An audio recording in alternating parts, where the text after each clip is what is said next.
Welcome to special live. నేను రమా మండవ. ఈరోజు లైవ్లో భాగంగా మనం తీసుకోబోతున్న టాపిక్ ఏంటంటే వైఎస్ఆర్టీపీ అధినేత షర్మిలతో వైసీపీ ఎమ్మెల్యేలు టచ్లోకి వచ్చారా అంటే అవుననే చెప్పాలి.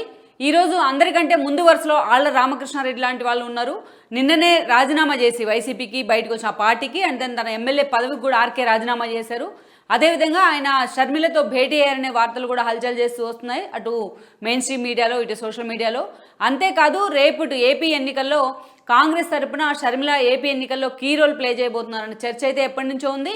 సో దానికి సంబంధించే ఏపీలో కొంతమంది మాజీ కాంగ్రెస్ నేతలు ఎవరైతే ఉన్నారో వాళ్ళతో పాటు వైఎస్కి క్లోజ్ అసోసియేట్స్ అనబడే కొంతమంది నేతలు కూడా షర్మిలతో ర్యాలీ అయ్యే అవకాశం ఉందన్న చర్చ కూడా ఉంది. ఆ క్రమంలోనే ఈ రోజున షర్మిల పూర్తి స్థాయిలో ఏపీలో ఎంట్రీ ఇచ్చేందుకు సిద్ధమవుతున్నారు, అది కూడా కాంగ్రెస్ పార్టీ తరఫున. బట్ డిజిగ్నేషన్ ఎలా ఉంటుందనేది, ఆమె కాంగ్రెస్ పార్టీ ఇప్పుడు ఆల్రెడీ రుద్రరాజు లాంటి వాళ్ళు పీసీసీ పదవిలో ఉన్నారు అక్కడ. సో ఆమె ఎలాంటి పదవి కాంగ్రెస్ అధిష్టానం ఇవ్వబోతుంది అనేది ఒక చర్చ అయితే ఈరోజు మెజారిటీ ఎమ్మెల్యేలు జగన్మోహన్ రెడ్డి తీరుతో అసంతృప్తితో ఉన్న ఎమ్మెల్యేలు ఈ రోజున షర్మిల వైపు చూసే ప్రయత్నం చేస్తున్నారన్న లీకులు కూడా వస్తున్నాయి. అందులో కూడా ప్రత్యేకించి ఆళ్ల రామకృష్ణారెడ్డి వాళ్లకు షర్మిలతో ఆమె ఫ్యామిలీతో ఉన్న ఒక సాన్నిహిత్యం దృష్ట్యా ఈరోజు ఆర్కే లాంటి వాళ్ళు షర్మిలతో అసోసియేట్ కాబోతున్నారు. ఆయనతో పాటు షర్మిల ఏపీ కాంగ్రెస్ నుంచి ఏపీ రాజకీయాల్లో తొలి అడుగు వేయబోతున్నారన్న చర్చ కూడా హాట్ టాపిక్ అవుతూ వస్తోంది. అయితే ఈ ప్రచారంలో వాస్తవం ఏందో తెలుసుకోవాలంటే ఒకసారి షర్మిల రాజకీయ ప్రస్థానాన్ని కూడా మనం టచ్ చేసుకోవాలి. మనం చూసినట్లయితే జగన్మోహన్ రెడ్డి తన తండ్రి మరణం తర్వాత వైఎస్ రెండోసారి సీఎం అయ్యారు 2009 ఎన్నికల్లో. సో సీఎం అయిన కొద్ది రోజులకి ఆయన హెలికాప్టర్ ప్రమాదంలో మరణించారు. ఈ క్రమంలోనే ఆ రోజున తన తండ్రి మరణంతో మరణించిన కుటుంబాలకు ఓదార్పు యాత్ర చేస్తానంటూ కూడా జగన్మోహన్ రెడ్డి ముందుకు రావడం. బట్ ఆ రోజు బిహైండ్ దట్ ఆయన సీఎం చేయాలని ఒక ఆకాంక్ష అయితే ఉంది, కాంగ్రెస్ మీద ప్రెజర్స్ కూడా తీసుకొచ్చారు. బట్ ఆ రోజు సోనియా గాంధీ దాన్ని అడ్డుకునే ప్రయత్నం చేయడం, రోసే లాంటి వాళ్ళకి ఆ పగ్గాలు ఇవ్వడం జరిగింది. ఈ క్రమంలోనే జగన్మోహన్ రెడ్డి కాంగ్రెస్ని ఎదురిస్తున్నాననే పేరుతో కాంగ్రెస్ నుంచి బయటకు వచ్చి వేరుకుంపడి పెట్టారు వైఎస్ఆర్సీపీ పేరుతో. బట్ ఆ రోజు జగన్మోహన్ రెడ్డి వెంట పలువురు ఎమ్మెల్యేలు టీడీపీ నుంచి కాంగ్రెస్ నుంచి కూడా ఆయన వెంట నడవడం జరిగింది. ఇక జగన్మోహన్ రెడ్డి అక్రమాస్తుల ఆరోపణల కేసులతో జైలుకు వెళ్ళిన తర్వాత దాదాపు కిరణ్ కుమార్ రెడ్డి సీఎం అయ్యారు రోసే స్థానంలో. దాదాపు ఆ రోజున 18 స్థానాలకు ఎమ్మెల్యే ఎన్నికలు వచ్చాయి, ఉప ఎన్నికలు వచ్చాయి. బట్ ఆ రోజున దాదాపు 16 స్థానాలకు పైగా 17 స్థానాలు వైసీపీ కైవసం చేసుకుంది. ఇక ఆ ఎన్నికల్లో చూసినట్లయితే విజయమ్మ లాంటి వాళ్ళు కూడా వైఎస్ చనిపోయిన పులివెందుల లాంటి సీట్ నుంచి ఎమ్మెల్యే కావడం జరిగింది. జగన్మోహన్ రెడ్డి జైల్లో ఉండి కూడా ఏదైతే కడప ఎంపీగా అత్యంత భారీ మెజార్టీ సాధించారు. ఆయన తర్వాత అత్యంత భారీ మెజార్టీ సాధించిన వ్యక్తిగా మేకపాటి రాజమోహన్ రెడ్డి కూడా అప్పట్లో రికార్డు సృష్టించారు. అసలు వైఎస్ఆర్సీపీ పుట్టుకే ఒక సంచలనం అనుకోవాలి ఉమ్మడి రాష్ట్ర రాజకీయాల్లో. ఇక రాష్ట్ర విభజన క్రమంలో జగన్మోహన్ రెడ్డి ఆ తర్వాత రోజుల్లో జైలు నుంచి అయితే బయటకు వచ్చారు. ఇక అయితే అంతకంటే ముందుగానే ఉప ఎన్నికల సమయంలోనే ఆ 18 స్థానాలకు ఉప ఎన్నికలు జరిగిన సమయంలోనే మొదటిసారిగా షర్మిల రాజకీయ అరంగేట్రం చేసే ప్రయత్నం చేశారు. అప్పుడు దాకా షర్మిల కేవలం తండ్రి వైఎస్ చాటు బిడ్డగానో అనిల్ చాటు భార్యగానో మాత్రమే జనాలకు తెలుసు. సో ఫస్ట్ టైం ఆమె తల్లి విజయమ్మతో కలిసి ఉప ఎన్నికల ప్రచారంలోకి అరంగేట్రం చేయడం జరిగింది. తన అన్న తరపున ఆయన పార్టీ తరపున తాను జగనన్న వదిలిన బాణాన్ని అంటూ రాజన్న బిడ్డని అంటూ ఆమె చేసిన ప్రచారానికి ఉమ్మడి రాష్ట్ర ప్రజలు అప్పుడు ఫిదా అయ్యారు. ఆ స్థాయిలో ఆమెకు బ్రహ్మరథం పట్టారు. ఈ క్రమంలోనే మెజారిటీ స్థానాలను వైఎస్ఆర్సీపీ కూడా ఎన్నికల్లో స్వీప్ చేసిన పరిస్థితి. ఇక అంతటితో ఆమె యాక్టివిటీ అయితే వైఎస్ఆర్సీపీ నుంచి అయిపోలేదు. ఇక ఆ తర్వాత జగన్ జైల్లో ఉన్నప్పటికీ అనేక రకాల కార్యక్రమాలని పార్టీ తరపున ఆమె లీడ్ చేసే ప్రయత్నం చేశారు, అటు సుబ్బారెడ్డి సజ్జల లాంటి వాళ్ళ సహకారంతో. ఆ తర్వాత రోజుల్లో సమైక్యాంధ్ర ఉద్యమం ఉవ్వెత్తున ఎగుస్తున్న సమయంలో కూడా తెలంగాణ ఉద్యమానికి పోటీగా ఆ రోజున రాష్ట్ర వ్యాప్తంగా షర్మిల సమైక్య యాత్ర పేరుతో బస్సు యాత్ర కూడా చేయడం జరిగింది. ఇక తర్వాత 2014 ఎన్నికల కంటే ముందుగా అంటే ఉప ఎన్నికలకి అదేవిధంగా ఏదైతే సమైక్య యాత్రకు మధ్యలో షర్మిల సుదీర్ఘంగా పార్టీ తరపున పాదయాత్ర చేశారు. 3500 కిలోమీటర్ల పైగా పాదయాత్ర చేసిన మొట్టమొదటి మహిళగా ఆమె గిన్నిస్ రికార్డులకు కూడా ఎక్కున్నారు. మధ్యలో తన కాలికి గాయమైనప్పటికీ కూడా దాన్ని కూడా లక్ష్య పెట్టకుండా ఆమె పాదయాత్ర చేయడం జరిగింది ఆ పార్టీ కోసం. అయితే షర్మిల చేసిన పాదయాత్ర కానీ జగన్మోహన్ రెడ్డి బయటకు వచ్చేసిన ఫైట్ కానీ జైలు నుంచి అంతగా ఏదైతే జనాలను ఆకట్టుకోలేకపోయింది. 2014 ఎన్నికల్లో మాత్రం వైఎస్ఆర్సీపీ ఓడిపోయింది, టీడీపీ అధికారంలోకి వచ్చింది. ఇక ఆ తర్వాత పీకే లాంటి వాళ్ళని వ్యూహకర్తగా నియమించుకున్నప్పటికీ అటు గౌరవాధ్యక్షురాల స్థానంలో జగన్ తల్లి విజయమ్మ కానీ అదేవిధంగా చెల్లి షర్మిల కానీ పార్టీ కోసం ఎంతో ఎఫర్ట్ పెడుతూ వచ్చారు. 2014 ఎన్నికల్లో వైజాగ్ నుంచి విజయమ్మ పోటీ చేసి ఓడిపోయినప్పటికీ ఆ తర్వాత ఆమె వైసీపీలో కూడా చాలా కీలకంగా మారారు. ఇక షర్మిల కూడా కీలక నిర్ణయాల్లో భాగస్వామ్యం అవుతూ వచ్చారు. బట్ ఎప్పుడు కూడా పదవుల విషయంలోనూ ఆమెకి టికెట్లు ఇచ్చే విషయంలోనూ ఆమె ఎప్పుడు కూడా ఈ ప్రచారానికి మాత్రం దూరంగా ఉన్నారు. అనేక రకాల ప్రచారాలు తన చుట్టూ జరిగినా షర్మిలకు మాత్రం జగన్మోహన్ రెడ్డి పార్టీ పదవులు కానీ టికెట్లు కానీ ఇచ్చే దిశగా ఆ యాక్షన్ ప్లాన్ అయితే రూపొందించలేదు అనుకోవాలి. ఇక 2019 ఎన్నికల్లో జగన్మోహన్ రెడ్డి పాదయాత్ర ఎంత అయితే ఆ పార్టీకి ఫెచ్ అయిందో అదే సమయంలో షర్మిల చేసిన ప్రచారం కూడా 2019 ఎన్నికల్లో బై బై బాబు అంటూ బై బై లోకేష్ అంటూ కూడా ఆమె చేసిన ప్రచారం, పర్టికులర్లీ మంగళగిరి నుంచి ఆమె ప్రచారాన్ని లీడ్ చేసిన విధానం అందరికీ తెలుసు. సో ఈరోజు జగన్మోహన్ రెడ్డి 151 సీట్లతోనే ఆ ఎన్నికల్లో సీఎం అయ్యారంటే అందులో ఆయన రెక్కల కష్టంతో పాటు షర్మిల ఆ పార్టీ కోసం ఎంతో ఏం చేసింది అనేది అక్కడే మనకు అర్థమవుతుంది. ఆమె ఇనిషియేషన్ కూడా ఉంది ఆ గెలుపులో అనేది ఎవరు కాదనలేని వాస్తవం.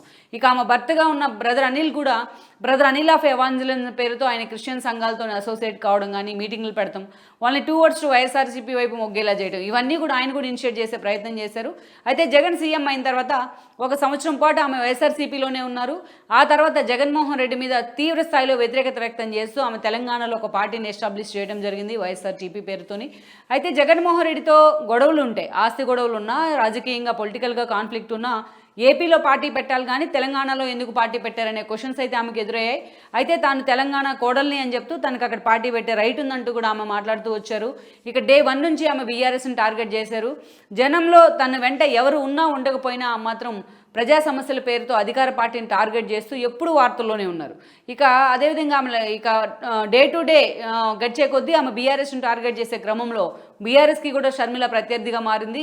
ఈ క్రమంలోనే ఆఖరికి ఎంత దూరం వెళ్ళిందంటే ఈ 2 పార్టీల ఫైట్ ఏకంగా ప్రగతి భవన్ ముట్టడించేందుకు వెళ్తున్న షర్మిలాని కారుతో సహా టోవింగ్ చేసి పోలీస్ స్టేషన్లో పెడుతున్న పరిస్థితి. అలా ఎవరున్నా తనతో ఎవరు కలిసి రాకున్నా అలాగే పట్టుదలగా షర్మిల పార్టీ తరఫున పూర్తి స్థాయిలో పాదయాత్ర కానీ పలు అంశాలను కానీ హైలైట్ చేస్తూ వచ్చారు. కానీ షర్మిల అంతే సోలోగా ఆమెకు ఒక ఇమేజ్ అయితే తీసుకొచ్చినప్పటికీ, ఏదైతే తెలంగాణలో పార్టీ పెట్టిన తర్వాత ఆమెకు ఒక సోలో ఇమేజ్ అయితే వచ్చినప్పటికీ, బట్ ఆ స్థాయిలో ఓటర్లను కానీ నేతలను కానీ ఇతర పార్టీల నుంచి పుల్ చేసే సామర్థ్యం మాత్రం రాలేదు. ఆమె దాన్ని యాజ్ ఇట్ ఈజ్గా ఆమె కూడా దాన్ని యాక్సెప్ట్ చేయడం జరిగింది. కర్ణాటక ఎన్నికల ఫలితాల తర్వాత తన పార్టీని తీసుకెళ్లి కాంగ్రెస్లో విలీనం చేయాలని ఒక ప్రతిపాదన కూడా తెర మీదకి వచ్చింది. ఆమె కూడా దాన్ని యాక్సెప్ట్ చేస్తున్నారు. డీకే లాంటి వాళ్ళు ఈ అంశాన్ని లీడ్ చేసే ప్రయత్నం చేశారు. కేవీపీ లాంటి వాళ్ళు కూడా సీరియస్గా ఈ ఇష్యూలో ఇన్వాల్వ్ అయ్యారనే చర్చ కూడా జరిగింది. అయితే కాంగ్రెస్లో షర్మిల తన పార్టీని విలీనం చేసినట్లయితే తెలంగాణలో ఆమె కీ రోల్ ప్లే చేయబోతోంది ఎన్నికల్లో అని ఒక చర్చ వచ్చింది అప్పట్లోనే. బట్ రేవంత్ రెడ్డి వర్గం మాత్రం ఎక్కడికక్కడ అసంతృప్తులకు చెక్ పెట్టుకుంటూ సీనియర్లు అందరినీ కూడా అప్పటికే జాగ్రత్తగా తన దారి తెచ్చుకుంటూ ఉన్న రేవంత్ రెడ్డి షర్మిల కనుక పార్టీలోకి వచ్చినట్లయితే ఆమె రూపంలో మరో పవర్ సెంటర్ కాంగ్రెస్లో ఏర్పడుతుందని అంచనాలు కూడా వేశారు. వైఎస్ రాజశేఖర రెడ్డి అనుచరులు చాలామంది ఉన్నారు, ఎమ్మెల్యేలుగా మంత్రులుగా పనిచేసిన వాళ్ళు. సో వాళ్ళ రూపంలో ఒక థ్రెట్ ఎదురవుతుందని కూడా ఆయన లెక్కలు కట్టడం జరిగింది.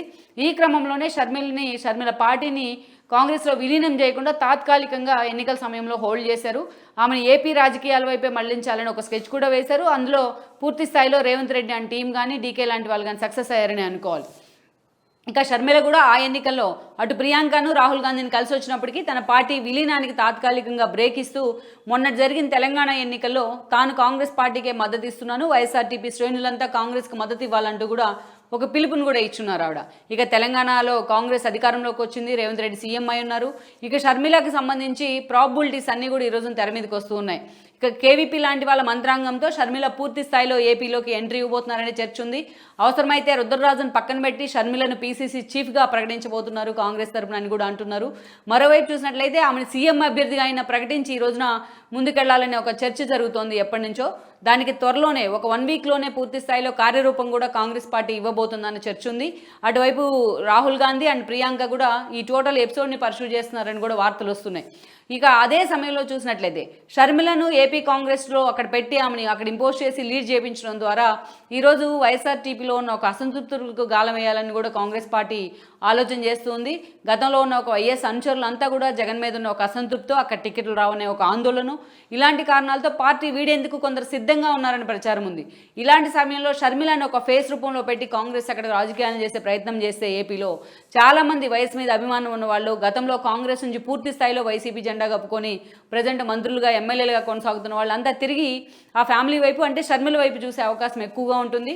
అందుకే ఈ ఈక్వేషన్లో షర్మిల కరెక్ట్గా ఫిట్ అవుతుందనే అంచనాతోనే కాంగ్రెస్ పార్టీ షర్మిల అనే బాణాన్ని, జగన్ వదిలిన బాణాన్ని ఆయన మీదకే ప్రయోగించే ప్రయత్నం అయితే చేస్తోందనే కొన్ని లీకులు కొంత ప్రచారం కూడా జరుగుతుంది. అయితే ఇదంతా ఈ ప్రచారం జరగడం వాస్తవం, దాని క్షేత్రస్థాయిలో వాస్తవాలను కూడా కాంగ్రెస్ ఎప్పటికప్పుడు బేరీజు వేసుకుంటూ త్వరలోనే ఈ ప్లాన్ ఇంప్లిమెంట్ చేయడానికి కూడా స్కెచ్ వేసుకుంటూ ఉంది.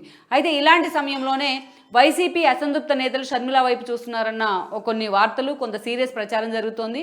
లేటెస్ట్గా ఆల్రెడీ జనసేన టికెట్లతోనే టీడీపీ మొత్తం కూడా ఫుల్ అయిపోతున్న పరిస్థితి. ఇంకా అందుకే ఈ రెండు పార్టీలు అధికారికంగా పొద్దున ప్రకటించినా ఇంకా టికెట్ల ఎంపిక మాత్రం కొలికి రాలేదు.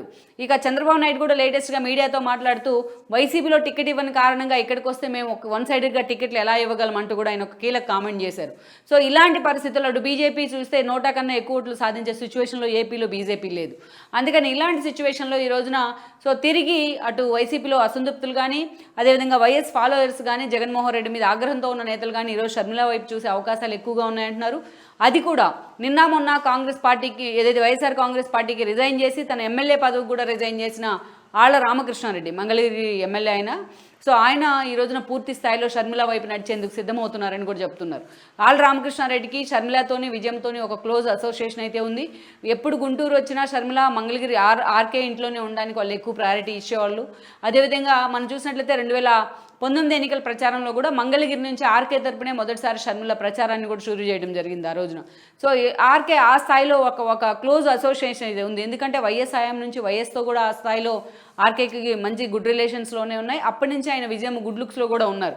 అలాంటి సిచ్యువేషన్లో ఈరోజు షర్మిల ఏపీ కాంగ్రెస్ నుంచి పూర్తి స్థాయిలో ఎంట్రీ ఇచ్చినట్లయితే ఆమెల అడుగులో మొదటి అడుగు కలిపే వ్యక్తి ఈరోజు ఆళ్ల రామకృష్ణారెడ్డి అని కూడా వార్తలు వస్తున్నాయి.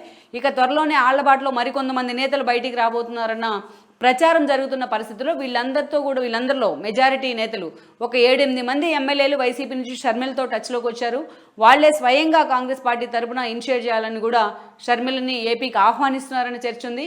ఇప్పుడు కనుక మనం పార్టీని సీరియస్గా జనంలోకి తీసుకెళ్తే వచ్చే ఎన్నికలు 2024 కాకపోయినా ఆ తర్వాత వచ్చే 29 ఎన్నికలకైనా కాంగ్రెస్ని తిరిగి అధికారంలోకి తీసుకురావచ్చు అని కూడా లెక్కలు కడుతున్నారని చర్చ అయితే జరుగుతోంది. ఈ టోటల్ ఎపిసోడ్లో చూసినట్లయితే కొంతమంది కాంగ్రెస్ ఎమ్మెల్యేలు, వైఎస్ ఫాలోవర్స్ అయిన నేతలు ఎవరైతే ఉన్నారో వైఎస్ఆర్సీపీ ఎమ్మెల్యేలు, కొంతమంది వైఎస్ ఫాలోవర్స్ ఇప్పటికే షర్మిలతో కూడా టచ్లోకి వచ్చారని కూడా చెప్తున్నారు. షర్మిలతో బ్రదర్ అనిల్తో కూడా వాళ్ళు కొంతమంది సీక్రెట్గా భేటీ అయ్యారు లోటస్ పాండ్లో అని చర్చ కూడా జరుగుతోంది. మరి ఈ విషయాలకు సంబంధించి పూర్తి స్థాయిలో ఒక క్లారిటీ అయితే ఎప్పుడు వచ్చే అవకాశం ఉంటుంది. షర్మిల నిజంగా ఏపీ కాంగ్రెస్ వైపున సీరియస్గా ఏపీ పాలిటిక్స్లో ఇన్వాల్వ్ అయితే ఏపీ రాజకీయాలు ఎటు మలుపు తిరగబోతున్నాయి, ఎస్పెషల్లీ జగన్మోహన్ రెడ్డి పార్టీ భవిష్యత్తు ఏ మలుపు తిరగబోతోంది అన్నది కూడా మనం చూడాల్సి